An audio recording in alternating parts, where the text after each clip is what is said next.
This video is for you if you are interested in contouring a nose job. Before I do the nose job, I do a lot of other things, and I will speed that up and add some explanations as I go. I start with the bronzing, so that's deep coffee and deep chestnut, two different shades, dotting it around the hairline, the chin, the cheekbones, really high on the cheekbones. I'm spraying with a setting spray just because it tends to make it last a little longer, and I like the way it looks on the skin. That was the Charlotte Tilbury setting spray, and that is a Crystal Lee brush that I absolutely love. Getting it down the neck, I know that I look much warmer on the face. That's behind the jaw, underneath the earlobe. Don't forget that area because it can make your jaw looks really nice and squared off there. And this is the light medium sand, my skin tone concealer. It's a little bit light for me now because I'm probably a little bit darker on my body, but it'll work. I'm deepening up the hairline. This is a trick I learned when living in Asia. One, it covers up some of the gray that's peeking through, but it also makes the face look a little smaller. Now let's start the nose job. Using a little bit of deep chestnut and deep coffee, create a V from this corner point of your brow along this bone line. Brow to the very top of the nose. Do you see that? We'll soften all this, of course. Now, go straight down. I usually like to get to this part of the nostril. So I bring this line down and more or less stop at the top of the nostril versus out here. Cut it off. Right in the middle of this part of the nose. This will make it seem as if the nose ends a little bit higher. And then I like to cut the nostril this way too. So it's a little bit ahead of where it naturally curves. I'm making that a little bit sharper. Highlighting is a big part of nose jobs. So right along the side of the nose, starting in the inner eye, all the way to this outer nostril area. So again, inner eye to right underneath. Right really low here. I like to have that dot and then right up in here. Also, this little triangle here, I like to bring that forward. Lighter products tend to bring things forward in the way people see you, and the darkness tends to make things recede. You probably already know that. I love Jenny Patinkin as a person. I don't know her personally, but I love what she stands for, and this is her brush. It's like Crystal Lee, it's vegan, synthetic, luxury. It's just really well done. They're both makeup artists. So using her brush to fan out the highlighter to this inner corner here, you see how I'm following the line. The darker line is up top and then the smaller line is under bottom. And the other side as well. With the excess that's on the back of this brush, I'll just pop that up in sort of a little C right here. I'll grab some extra from this side of the schnoz.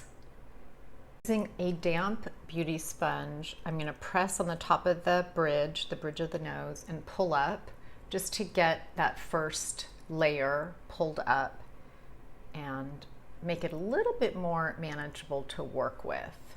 Crystal Lee angled brush. This is, what is this? K12. I should know that by the back of my hand by now. Tap, tap, tap. I'm going to tap along these lines. So I'm going to do tapping to soften the lines, but not do a lot of moving. I don't want to move the product around too much. Tap, tap, tap.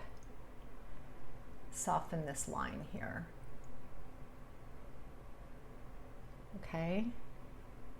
Same up here, but it's pretty sharp still. I'm going to pull up some of the highlighter on the sides of my nose. Remember, I blended those out so I can pull up what's on the face. Sort of leave it alone that's actually on the nose, but by the sides of it that spread out into your face, just absorb some of that with your beauty sponge. I know it's still really sharp, but this is a little tricky trick that I have been using, and it's kind of been working. A lot of powder, setting powder. This is one of the formulas I'm working on for Beauty Lovers 40 Plus, with skin that has seen a thing or two, I go very ham with the setting powder. Light touch, I should say. I'm not getting deep into the skin, right? I'm tapping it in there, kind of letting it bake. While it's doing that, I'm going to finish my eyes. I will speed that up. Using Deep Coffee again in the crease above both pupils and just a little dot in the outer portion of the lower eye, and then another Crystal Leaf brush and just smearing it into place. It's really blendy. I did not need nearly as much as I put here, but that's okay. It'll blend in. It absorbs because it is, after all, a moisturizer. I just smeared along the brow line, smeared it along this brow line, across the lid, and under, including the waterline. I did follow it up with a brown liner in the waterline as well, but I do get a little bit of the French face Deep Coffee in the waterline as well. Then with what's left over, I start to brush away the bake, or you can use your Crystal Leaf brush and start to brush away the bake. I now have something that's really strong on my nose and the rest of the contour up in the eye area that I know is gonna stay. And now I take my face concealer, the skin tone concealer, which for me is light medium sand. This is where I soften up all of that highlight and a little bit along the nose.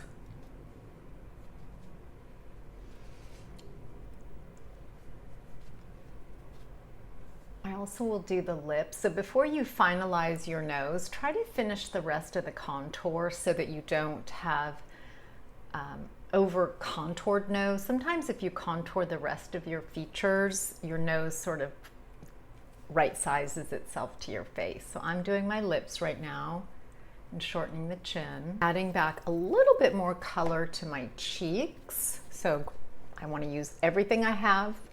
The French face blend that was on the back of my hand, Deep Chestnut and Deep Coffee, right in the front, right under my pupil. I think that looks the most natural on me. Wanted to add a little bit of the skin tone a little bit closer to the nose, so right on top of where I had highlighted.